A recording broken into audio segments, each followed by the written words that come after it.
7 Alabama musicians, producers, writers, people in the musical field inducted in the Alabama Music Hall of Fame, and there are going to be at least 3 people from the Wiregrass area, one being Jamie Johnson, singer, songwriter, the other being Buddy Bowie, who is a producer and songwriter, and not so much of a singer, and Buddy claims he can't play a lick, but also a gentleman who was born in Elba, raised in New Brockton, being inducted as a producer, and he's produced some great musical history throughout our times, through the 60s, 70s, 80s. Mr. Paul Hornsby. Paul, it's a pleasure to have you, and congratulations on being inducted into the Music Hall of Fame. Well, that's quite a crowd you're with. Thanks a lot. I'm really kind of excited about Buddy Bowie being in there at the same time, because when I was a kid growing up around here in the Enterprise, New Brockton area, Buddy was producing the very first rock and roll shows I ever saw at the Houston County Farm Center.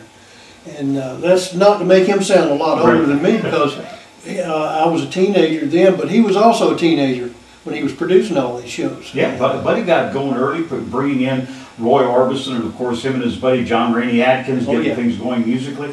And this area, and I keep telling people, and it's hard to believe, and this area was really well known for a musical roots that it had. The very first rock and roll acts I saw were shows that Buddy produced, and there were people like Roy Orbison and Charlie Rich. He was considered rock and roll at that time, and Bruce Chanel and a lot of those guys. Yeah, the Shower of Stars type things coming through here. But let's talk a little bit about Paul Hornsby. You were born in Elba, raised in New Brockton. Give us a little thumbnail sketch of Paul Hornsby. Well, I was born in Elba. I think the Hall of Fame website has me as being from Elba, and I guess officially it is, but I spent the first 2 weeks of my life in Elba. I was born out in what they call the flats, out in the Pea River swamps, and at my grandparents' house. And of course my dad was in service at the time, and then actually though grew up outside of New Brockton.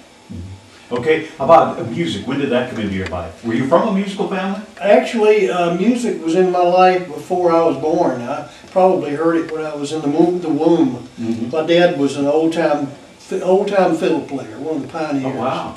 And I grew up listening to him and his cousin playing a lot of house parties and cake walks and square dances and things like that. And by the time I was 14, I was strumming along a guitar, playing with him. Was that your first instrument? Well, I took some piano lessons early on in school, but I can't say that it stuck.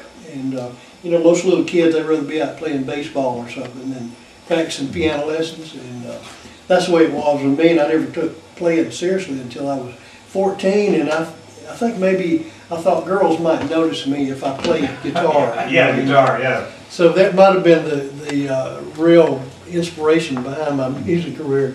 So when I was 14, I started playing guitar and listening to some people, local guys like Wendell Bell and Lorenzo Downing, and they were the first guys I ever met that made money playing music. So I figured they must be professionals. So yeah, little did you know. And I figured by the time I was 15, and I think Wendell had maybe taught me my first bar chords on a guitar, and I felt like I was a professional at that moment, and fame and fortune was just around the corner, you know. What kind of music did you like to play then?